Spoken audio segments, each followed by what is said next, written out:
Hello സുഹൃത്തുക്കളെ, ഒരു വശത്ത് ഹൈടെക് ഡിഗ്രികളും വർഷങ്ങളുടെ അനുഭവസമ്പത്തും ഗവേഷണ റിപ്പോർട്ടുകളും മറ്റ് നിരവധി ആനുകൂല്യങ്ങളുമുള്ള പ്രൊഫഷണൽ ഫണ്ട് മാനേജർമാരുണ്ട്. മറുവശത്ത് നമ്മളെപ്പോലുള്ള സാധാരണ നിക്ഷേപകരും. എന്നാൽ സ്റ്റോക്ക് മാർക്കറ്റിൽ മികച്ച വരുമാനം നേടുന്നതിന് പ്രൊഫഷണൽ ഫണ്ട് മാനേജർമാരെക്കാൾ കൂടുതൽ ആനുകൂല്യങ്ങൾ നമ്മളെപ്പോലുള്ള സാധാരണ നിക്ഷേപകർക്കുണ്ടെന്നറിയുമ്പോൾ നിങ്ങൾ ഞെട്ടും. ഇക്കാര്യമാണ് ഞാനിന്ന് ഈ പുസ്തകത്തിന്റെ സംഗ്രഹത്തിൽ നിങ്ങളുമായി ചർച്ച ചെയ്യാൻ പോകുന്നത്.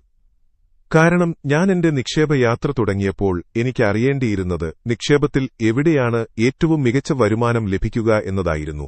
ഈ അന്വേഷണത്തിനിടയിലാണ് ഞാൻ ഈ പുസ്തകം വായിച്ചത്. അതിൽ എന്നെ അത്ഭുതപ്പെടുത്തുന്ന ചില പാഠങ്ങളുണ്ടായിരുന്നു.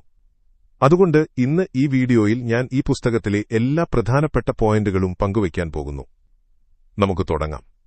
അതിന് മുൻപ് നിക്ഷേപം മൈൻഡ്സെറ്റ് എന്നിവയുമായി ബന്ധപ്പെട്ട വീഡിയോകൾ ആദ്യം കാണാനും ഈ ചാനൽ സബ്സ്ക്രൈബ് ചെയ്യാനും ബെല്ലൈക്കൺ അമർത്താനും ഞാൻ ആഗ്രഹിക്കുന്നു. പാഠം 1. സ്റ്റോക്കുകളുടെ 6 വിഭാഗങ്ങൾ. സുഹൃത്തുക്കളെ, ഇന്ത്യൻ സ്റ്റോക്ക് മാർക്കറ്റിൽ 5000-ലധികം സ്റ്റോക്കുകളുണ്ട്. ഇവയെല്ലാം വളരുന്നത് വ്യത്യസ്ത വേഗതയിലാണ്. അതുകൊണ്ട് ഈ സ്റ്റോക്കുകളെയെല്ലാം ഒരേപോലെ കാണുന്നത് തികച്ചും തെറ്റാണ്. ഏറ്റവും പ്രധാനപ്പെട്ട കാര്യം നിങ്ങൾക്ക് ഈ 6 വിഭാഗങ്ങളെ തിരിച്ചറിയാൻ കഴിയണമെന്നതാണ്. എങ്കിൽ മാത്രമേ അതിനനുസരിച്ച് നിങ്ങൾക്ക് നിങ്ങളുടെ പോർട്ട്ഫോളിയോ ഉണ്ടാക്കാനും നിക്ഷേപം നടത്താനും കഴിയൂ. ഒന്നാമത്തേത് ലോ ഗ്രോവേഴ്സ്. ഇവ വളരെ വലിയ പക്വതയുള്ള സുസ്ഥിരമായ കമ്പനികളാണ്. സാധാരണയായി സമ്പദ്വ്യവസ്ഥയ്ക്കൊപ്പം വളരുന്നവയാണിവ. പീറ്റർ ലിഞ്ചിന് ഈ വിഭാഗം അത്ര ഇഷ്ടമല്ലായിരുന്നു, കാരണം ഇതിൽ വലിയ ലാഭം ലഭിക്കില്ല. ഈ കമ്പനികൾ സാധാരണയായി കൂടുതൽ ലാഭവിഹിതം നൽകുന്നുണ്ടെങ്കിലും അവയുടെ വളർച്ചാ നിരക്ക് 2% മുതൽ 5% വരെയാണ്. ഇന്ത്യൻ സമ്പദ്വ്യവസ്ഥയുടെ കാര്യം പറയുകയാണെങ്കിൽ ഈ കമ്പനികൾ വർഷത്തിൽ 5 മുതൽ 10% വരെ വളരുന്നു. ഉദാഹരണത്തിന് കോൾഗേറ്റ് ഡാബർ അല്ലെങ്കിൽ വിപ്രോ. രണ്ടാമത്തെ സ്റ്റാൾവേർട്സ്. ഈ വിഭാഗത്തിൽ വരുന്നവയും വലിയ കമ്പനികളാണെന്നാൽ ഇവയ്ക്കിനിയും വളരാനുള്ള സാധ്യതയുണ്ട്. പീറ്റർ ലിഞ്ചിന്റെ കണക്കനുസരിച്ച് ഈ കമ്പനികൾ സാധാരണയായി 10 മുതൽ 12% വരെ നിരക്കിൽ വളരുന്നു. ഇന്ത്യയിൽ പണപ്പെരുപ്പം കൂടുതലായതുകൊണ്ട് ഇന്ത്യൻ വിപണി കണക്കിലെടുക്കുമ്പോൾ 15 മുതൽ 25% വരെ വാർഷിക വളർച്ച ഇവർക്കുണ്ടാകും. ഇത് വളരെ നല്ലൊരു വളർച്ചാ നിരക്കാണ്. ഞാൻ എന്റെ നിക്ഷേപയാത്ര തുടങ്ങിയത് ഇത്തരം സ്റ്റോക്കുകളിൽ നിന്നാണ്. കാരണം ഇവിടെ നിങ്ങളുടെ പണം നഷ്ടപ്പെടാനുള്ള സാധ്യത വളരെ കുറവാണ്. നെസ്ലെ, ഹിന്ദുസ്ഥാൻ, യൂണിലിവർ തുടങ്ങിയ കമ്പനികൾ ആലോചിച്ചു നോക്കൂ. ഇവയിൽ നിങ്ങളുടെ പണം നഷ്ടപ്പെടാൻ എന്ത് സാധ്യതയാണുള്ളത്? മൂന്നാമത്തേത് ഫാസ്റ്റ് ഗ്രോവേഴ്സ്. പീറ്റർ ലിഞ്ചിന് ഏറ്റവും ഇഷ്ടപ്പെട്ട വിഭാഗമാണിത്. വളരാൻ വലിയ സാധ്യതയുള്ള കമ്പനികളെ അദ്ദേഹം പ്രാരംഭഘട്ടത്തിൽ തന്നെ തിരിച്ചറിയുകയും അവയെ ദീർഘകാലം കൈവശം വയ്ക്കുകയും ചെയ്യും. ഈ കമ്പനികൾ ശതമാനത്തിലല്ല മറിച്ച് മടങ്ങുകളായാണ് റിട്ടേൺ നൽകുന്നത്. 10 ബാഗേഴ്സ് എന്നാണ് അദ്ദേഹം ഇതിനെ വിളിക്കുന്നത്. അതായത് കുറച്ചു വർഷങ്ങൾക്കുള്ളിൽ നിങ്ങളുടെ പണം ഇരട്ടിയോ 3 ഇരട്ടിയോ ആകുകയല്ല മറിച്ച് 10 മടങ്ങ് അല്ലെങ്കിൽ 25 മടങ്ങായി വർദ്ധിക്കും. ഉദാഹരണത്തിന് രാകേഷ് ജുൻജുൻവാല 2003-ൽ ടൈറ്റൻ കമ്പനിയുടെ ഓഹരി വാങ്ങിയത് വെറും 3 രൂപയ്ക്കാണ്. ഇന്ന് അതിന്റെ വില 2000 രൂപയ്ക്ക് മുകളിലാണ്. നാലാമത്തേൽ സൈക്ലിക്കൽ സ്റ്റോക്കുകൾ. ബിസിനസ് സൈക്കിളിനനുസരിച്ച് വരുമാനവും ഓഹരി വിലയും മുകളിലേക്കും താഴേക്കും പോകുന്ന കമ്പനികളാണിവ. ആളുകൾ സാമ്പത്തിക മാന്ദ്യത്തിലോ മോശം സമയത്തോ വാങ്ങാത്ത ഉൽപ്പന്നങ്ങളാണ് ഇവർ വിൽക്കുന്നത്. ലളിതമായ ഉദാഹരണം ഓട്ടോമൊബൈൽ ഇൻഡസ്ട്രിയാണ്. ഇവയുടെ വരുമാനം ഒരു സൈക്കിൾ പോലെയാണതുപോലെ തന്നെ ഓഹരി വിലയും. ഞാൻ ഇത്തരം കമ്പനികളെ പൂർണ്ണമായും ഒഴിവാക്കാറുണ്ട്. പുതിയ നിക്ഷേപകരോട് ഇത്തരം സ്റ്റോക്കുകളിൽ നിന്ന് അകന്നു നിൽക്കാനും ഞാൻ നിർദ്ദേശിക്കുന്നു. കാരണം പുതിയ ആളുകൾ എപ്പോഴും വിപണി ഉയർന്നു നിൽക്കുമ്പോഴായിരിക്കും വരുന്നതപ്പോൾ ഓഹരി വില വളരെ കൂടുതലായിരിക്കും. വിപണി തകരുമ്പോൾ ഇതിന്റെ വില 50% ഇടിയും. അപ്പോൾ പേടി കാരണം അവർ അത് വിൽക്കും. അഞ്ചാമത്തെ ടേൺ അറൌണ്ട്. നിലവിൽ മോശം സമയത്തിലൂടെ കടന്നുപോകുന്ന കമ്പനികളാണിവ. അതുകൊണ്ട് ഇവയുടെ ഓഹരി വില വളരെ താഴെയായിരിക്കും. ഈ കമ്പനികൾക്ക് എന്തെങ്കിലും പിന്തുണ ലഭിക്കുകയാണെങ്കിൽ ഇവയ്ക്ക് തിരിച്ചുവരാൻ കഴിയും. എന്നാൽ പിന്തുണ ലഭിച്ചില്ലെങ്കിൽ ഇവ അവസാനിച്ചു പോകാനും സാധ്യതയുണ്ട്. ഉദാഹരണത്തിന് വോഡഫോൺ ഐഡിയ ഇപ്പോൾ കഷ്ടപ്പെടുകയാണ്. വീണ്ടും പറയട്ടെ, പുതിയ നിക്ഷേപകർക്ക് ഞാൻ ഈ സ്റ്റോക്കുകൾ നിർദ്ദേശിക്കില്ല. ആറാമത്തെ അസറ്റ് പ്ലേസ്. വിപണി തിരിച്ചറിയാത്ത വലിയ ആസ്തികളുള്ള കമ്പനികളാണിവ. ഈ ആസ്തികൾ കമ്പനിയുടെ അധികമുള്ള പണമാകാം, ഇൻവെന്ററി ആകാം, അല്ലെങ്കിൽ റിയൽ എസ്റ്റേറ്റ് പ്രോപ്പർട്ടികളാകാം. ബെഞ്ചമിൻ ഗ്രഹാം എപ്പോഴും ഇത്തരം കമ്പനികളെ അന്വേഷിക്കാറുണ്ടായിരുന്നു. അദ്ദേഹം ഇതിനെ വെൻഡേഴ്സ് ട്രോഫി എന്നാണ് വിളിച്ചിരുന്നത്. സുഹൃത്തുക്കളെ, നിങ്ങൾ സ്റ്റോക്കുകളിൽ നിക്ഷേപിക്കുമ്പോൾ അത് ഏത് വിഭാഗത്തിൽപ്പെടുന്ന കമ്പനിയാണെന്ന് നിങ്ങൾക്കറിയാമായിരിക്കണം. കാരണം യാഥാർത്ഥ്യബോധമില്ലാത്ത പ്രതീക്ഷകൾ വെക്കുന്നത് നിങ്ങളെ നിരാശപ്പെടുത്തും. പാഠം 2. എങ്ങനെയാണ് വ്യക്തിഗത നിക്ഷേപകർക്ക് വിദഗ്ധരെ തോൽപ്പിക്കാൻ കഴിയുക?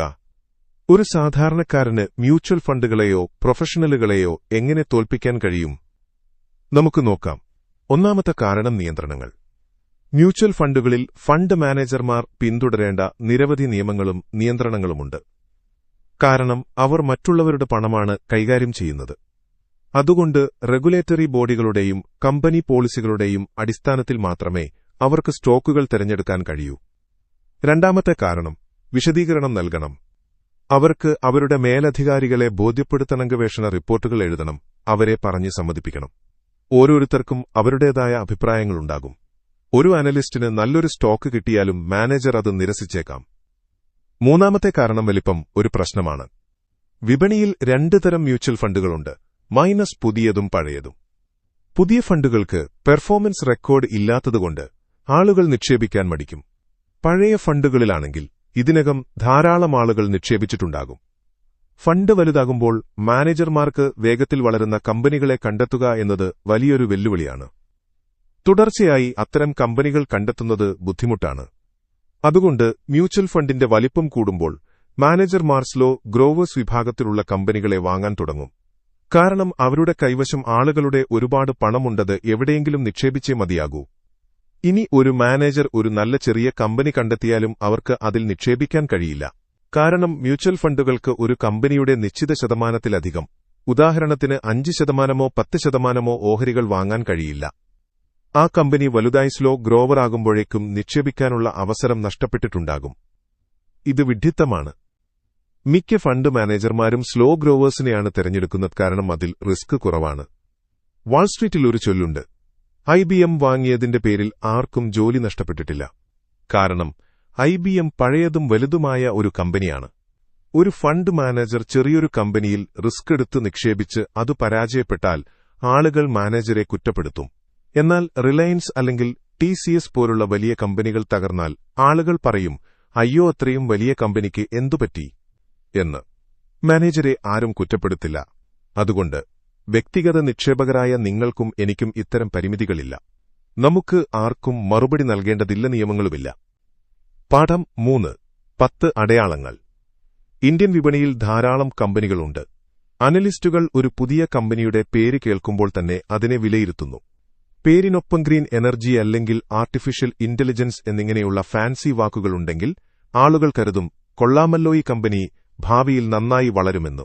20 വർഷം മുമ്പ് ടെക്നോളജി ബൂം ഉണ്ടായപ്പോൾ പേരിനൊപ്പം .com ഉള്ള ഏത് കമ്പനിയും വാങ്ങാൻ ആളുകൾ തയ്യാറായിരുന്നു. ആ കമ്പനി എന്തു ചെയ്യുന്നു, ലാഭമുണ്ടോ എന്നൊന്നും നോക്കാതെ. ഇവിടെ ഇതാ മികച്ച സ്റ്റോക്കുകളെ തിരിച്ചറിയാനുള്ള ചില അടയാളങ്ങൾ. ഒന്നാമത്തേത് ബോറടിപ്പിക്കുന്ന business. Waste management, water treatment തുടങ്ങിയ ബോറടിപ്പിക്കുന്ന ബിസിനസ്സുകൾ ചെയ്യുന്ന കമ്പനികൾ. ഉദാഹരണത്തിന് പിഡിലൈറ്റ് ഇൻഡസ്ട്രീസ്, ഫെവിക്കോൾ, ഫെവിക്വിക് എന്നിവ എല്ലാവർക്കും അറിയാം. ഇതൊരു ബോറടിപ്പിക്കുന്ന ബിസിനസ്സാണ്. എന്നാൽ 10 വർഷം മുമ്പ് ആരെങ്കിലും ഇത് തിരിച്ചറിഞ്ഞ് 50 രൂപയ്ക്ക് വാങ്ങിയിരുന്നെങ്കിൽ ഇന്ന് അതിന്റെ വില 1500 രൂപയ്ക്ക് മുകളിലാണ്. രണ്ടാമത്തേത് വിജയകരമല്ലാത്ത കാര്യങ്ങൾ. സിഗരറ്റ്, മദ്യം, ചൂതാട്ടം തുടങ്ങിയ മേഖലകളിലെ കമ്പനികൾ. ചിലർ ഇതിൽ നിക്ഷേപിക്കാറില്ല. മൂന്നാമത്തേത് സ്പിൻ ഓഫുകൾ. ഒരു വലിയ കമ്പനി തങ്ങളുടെ ചെറിയൊരു വിഭാഗത്തെ വേർതിരിച്ച് മറ്റൊരു കമ്പനിയാക്കുമ്പോൾ സാധാരണയായി ഇത്തരം കമ്പനികൾക്ക് നല്ല തുടക്കം ലഭിക്കാറുണ്ട്. ഉദാഹരണത്തിന് റിലയൻസ് ജിയോയെ വേർതിരിക്കുകയാണെങ്കിൽ റിലയൻസിന്റെ പിന്തുണയുള്ളതുകൊണ്ട് ജിയോയ്ക്ക് വലിയ നേട്ടമുണ്ടാകും. നാലാമത്തെ സ്ഥാപനങ്ങൾ ശ്രദ്ധിക്കാത്തവ. ഫണ്ട് മാനേജർമാർ പിന്തുടരാത്ത കമ്പനികൾ. ഇത്തരം കമ്പനികൾ പലപ്പോഴും കുറഞ്ഞ വിലയിലായിരിക്കും. പിന്നീട് സ്ഥാപനങ്ങൾ ഇവയെ ശ്രദ്ധിക്കാൻ തുടങ്ങുമ്പോൾ വില കുതിച്ചുയരും. അഞ്ചാമത്തെ വളർച്ചയില്ലാത്ത വ്യവസായം. ഫാർമ, ടെക്നോളജി തുടങ്ങിയവ വളരുന്ന വ്യവസായങ്ങളാണ്, എല്ലാവരും അതിന്റെ പുറകെയാണ്. അതുകൊണ്ട് അവിടെയുള്ള കമ്പനികൾക്ക് വില കൂടുതലായിരിക്കും. എന്നാൽ നിങ്ങൾ മറ്റു വ്യവസായങ്ങളിൽ നോക്കുകയാണെങ്കിൽ മൾട്ടി ബാഗറുകളെ കണ്ടെത്താൻ കഴിയും. ആറാമത്തേതിന് മറ്റാരും വിൽക്കാത്ത പ്രത്യേക ഉൽപ്പന്നങ്ങൾ വിൽക്കുന്ന അതിൽ വൈദഗ്ധ്യമുള്ള കമ്പനികൾ. ഏഴാമത്തെ ആവർത്തിച്ചുള്ള വരുമാനം. ഉപഭോക്താക്കൾക്ക് ഒറ്റത്തവണ പണം നൽകുന്നതിന് പകരം എല്ലാ മാസവും പണം നൽകേണ്ടി വരുന്ന ഉൽപ്പന്നങ്ങൾ. ഉദാഹരണത്തിന് സബ്സ്ക്രിപ്ഷൻ മോഡലുകൾ. എട്ടാമത്തെ ടെക്നോളജി ഉപയോഗിക്കുന്നവർ. ടെക്നോളജി നിർമ്മിക്കുന്നവർ അല്ല, മറിച്ച് അത് ഉപയോഗിക്കുന്നവർ. ടെക്നോളജി ദിവസം ചെല്ലുന്തോറും വില കുറഞ്ഞു വരികയാണ്. 20 വർഷം മുമ്പ് കമ്പ്യൂട്ടറിനും ഇന്റർനെറ്റിനും വലിയ വിലയായിരുന്നു, ഇന്ന് വളരെ കുറവാണ്. ടെക്നോളജി അടിസ്ഥാനമാക്കിയുള്ള ബിസിനസ്സുകൾക്ക് ചെലവ് കുറയ്ക്കാനും കൂടുതൽ ഉപഭോക്താക്കളെ നേടാനും കഴിയും. ഏറ്റവും മികച്ച ഉദാഹരണം യൂട്യൂബ് തന്നെയാണ്. 9ാമത്തെ ഇൻസൈഡർ ബൈയിങ്. കമ്പനിയുടെ പ്രൊമോട്ടർമാർക്ക് കമ്പനിയെക്കുറിച്ച് നന്നായി അറിയാം.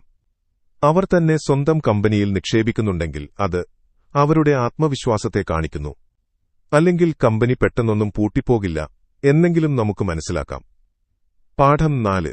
ഒഴിവാക്കേണ്ട സ്റ്റോക്കുകൾ. നല്ല സ്റ്റോക്കുകൾ കണ്ടെത്തുന്നതിനേക്കാൾ പ്രധാനം മോശം സ്റ്റോക്കുകൾ ഒഴിവാക്കുക എന്നതാണ്. കാരണം സ്റ്റോക്ക് മാർക്കറ്റിൽ അതിജീവിക്കുന്നവനാണ് ഹീറോ. പീറ്റർ ലിഞ്ച് ഒഴിവാക്കാൻ പറയുന്ന 5 തരം സ്റ്റോക്കുകൾ ഇവയാണ്. 1. ഇൻഡസ്ട്രി. എപ്പോഴും വാർത്തകളിൽ നിറഞ്ഞു നിൽക്കുന്ന, എല്ലാവരും നിക്ഷേപിക്കാൻ ആഗ്രഹിക്കുന്ന മേഖലകൾ. ഉദാഹരണത്തിന് ഇലക്ട്രിക് കാറുകൾ. ഇവിടെ മത്സരം പെട്ടെന്ന് വരും, അത് ലാഭത്തെ ബാധിക്കും.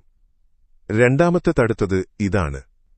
നിങ്ങളുടെ ബ്രോക്കറോ സുഹൃത്തോ ഇതാണ് അടുത്ത ആമസോൺ അല്ലെങ്കിൽ അടുത്ത ഗൂഗിൾ എന്ന് പറയുമ്പോൾ ഒരിക്കലും നിക്ഷേപിക്കരുത്. 3. ഡൈവേഴ്സിഫിക്കേഷൻ.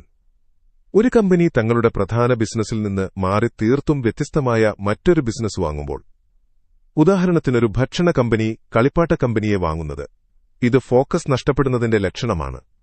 ആ പണം ഡിവിഡന്റായി നിങ്ങൾക്ക് തന്നിരുന്നെങ്കിൽ എവിടെ നിക്ഷേപിക്കണമെന്ന് നിങ്ങൾക്ക് തീരുമാനിക്കാമായിരുന്നു. 4. ട്വിസ്പർ സ്റ്റോക്കുകൾ. ഇതൊരു രഹസ്യമാണ്, ആരും അറിയാതെ വാങ്ങിക്കോ എന്നു പറഞ്ഞു കിട്ടുന്ന ടിപ്പുകൾ. 5. ആകർഷകമായ പേരുകൾ. പേര് മാത്രം നോക്കി സ്റ്റോക്ക് വാങ്ങരുത്. വലിയ പേരുകൾക്ക് പിന്നാലെ എല്ലാവരും ഓടുന്നുണ്ടാകും. പാഠം 5. നിക്ഷേപിക്കുന്നതിനു മുമ്പ് ചെയ്യേണ്ട കാര്യങ്ങൾ. 1. ഏറ്റവും ലളിതമായ ചോദ്യം സ്വയം ചോദിക്കുക: അടുത്ത 2-3 വർഷത്തേക്ക് എനിക്ക് ഈ പണം ആവശ്യമുണ്ടോ? ഉത്തരമുണ്ടെന്നാണെങ്കിലാ പണം സ്റ്റോക്ക് മാർക്കറ്റിൽ നിക്ഷേപിക്കരുത്. കാരണം ഹ്രസ്വകാലത്തേക്ക് വിപണി എങ്ങോട്ടു പോകുമെന്ന് ആർക്കും അറിയില്ല. എന്നാൽ ദീർഘകാലത്തേക്ക്, അതായത് 10 വർഷത്തിനു മുകളിൽ നോക്കുമ്പോൾ വിപണി എപ്പോഴും വളരും. 2. ബിസിനസിന്റെ അടിസ്ഥാനങ്ങൾ മനസ്സിലാക്കുക. നിങ്ങളുടെ ജീവിതത്തിലെ പ്രധാനപ്പെട്ട സമ്പാദ്യമാണ് നിങ്ങൾ നിക്ഷേപിക്കുന്നത്. അതുകൊണ്ട് ആ കമ്പനിയെക്കുറിച്ച് കുറച്ചെങ്കിലും ഗവേഷണം നടത്തുക. ഇതിനായി നിങ്ങൾക്ക് ഈ ചാനൽ സബ്സ്ക്രൈബ് ചെയ്യാം. ഞാൻ ഇത്തരം വീഡിയോകൾ കൊണ്ടുവരുന്നുണ്ട്. 3. മാർക്കറ്റ് ടൈമിംഗ് നോക്കരുത്. മാർക്കറ്റ് എപ്പോൾ തകരും, പലിശ നിരക്ക് കൂടുമോ എന്നൊന്നും ആലോചിച്ച് വിഷമിക്കേണ്ട. വിപണിയിൽ സമയം ചെലവഴിക്കുന്നതാണ് വിപണിയെ സമയം കൊണ്ട് തോൽപ്പിക്കുന്നതിനേക്കാൾ നല്ലത്. സുഹൃത്തുക്കളെ, ഇന്ന് ഞാൻ നിങ്ങളോടൊരു ചോദ്യം ചോദിക്കുന്നു. നിങ്ങൾക്ക് ഏതെങ്കിലും ഒരു വിഭാഗത്തിൽ മാത്രം നിക്ഷേപിക്കാൻ അവസരം ലഭിച്ചാൽ നിങ്ങൾ ഏത് വിഭാഗം തിരഞ്ഞെടുക്കും? കമന്റിൽ പറയുക. അതിനനുസരിച്ച് ഞാൻ ഭാവിയിൽ വീഡിയോകൾ ചെയ്യുന്നതാണ്. ഈ വീഡിയോയിൽ നിന്ന് നിങ്ങൾക്ക് എന്തെങ്കിലും പഠിക്കാൻ കഴിഞ്ഞുവെന്ന് വിശ്വസിക്കുന്നു. ചാനൽ